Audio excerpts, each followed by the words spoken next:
గురు వద్దు గురు, పెద్దంటి చేతికి మరక పడకూడదన్న. మీరు చెయ్యాల్సిన మంచి పనులు చాలా ఉన్నాయి. మీరు ఇక్కడి నుంచి వెళ్ళిపోండి.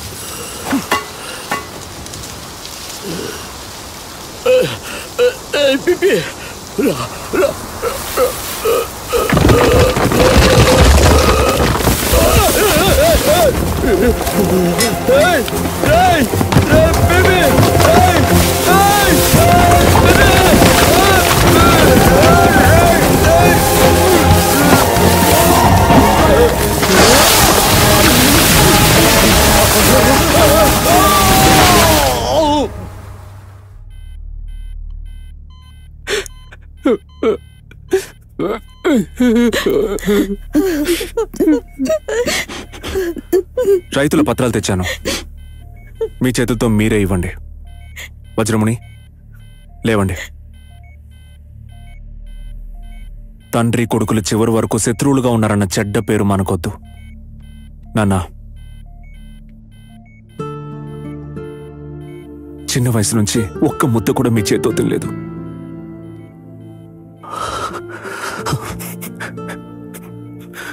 ఇప్పుడు తినాలనుంది. నాన్నా లేవండి. నాన్న, నాన్నా, నాన్న అన్న మాటకే కళంకం తీసుకొచ్చావు నువ్వు. చిన్నప్పటి నుంచి నా కోసం ఏం చేసావు నువ్వు? ఏదో ఊర్లో ఎవరినో నాన్న అని పిలుస్తూ ఎవరి బట్టలో వేసుకుని, కానీ నా కొడుకు అలా జరగకూడదు. అంటే నీ మనవడికి నువ్వు వాడికి సైకిల్ నేర్పించాలి, ఈత నేర్పించాలి, వాడిని భుజం మీద ఎక్కించుకొని తిప్పాలి, అన్నం పెట్టాలి. కోపమా? నా మీద కోపమా? సరే, నేను ఇంకోసారి నేను వజ్రముని అని పిలవను. నేను ఇంకెప్పుడు నేను వజ్రముని అని పిలవను. అయ్యా అయ్యా, మీ కొడుకు మిమ్మల్ని నాన్నని పిల్లలేదని బాధపడ్డారుగా. కళ్ళు తెరవండి అయ్యా. నాన్నని పిలుస్తున్నాడయ్యా. బాబు, ఇంకోసారి నాన్నని పిలు. కళ్ళు తెరవండి అయ్యా. నాన్నా, అయ్యా,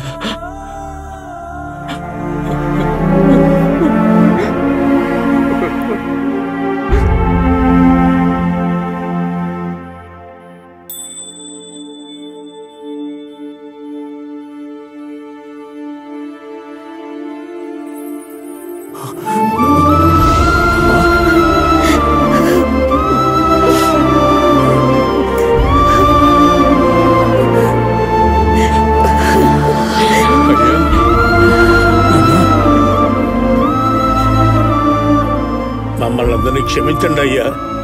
చిన్నగౌడ, మనందరినీ చూసుకున్నవాడు పైనున్నాడు. నిజమేనండి. అతనికి ఎప్పుడు ఎవరికి ఏమివ్వాలో బాగా తెలుసు. ఇప్పుడేంటి, ఆ పత్రాలన్నీ నా కొడుకు మీకు తిరిగి ఇచ్చేశాడుగా. అందరూ సంతోషంగా ఉండండి. ఏమిటి మల్లన్న గారు, అందరూ ఎక్కడికి బయలుదేరారు? శ్రీరామేశ్వరం.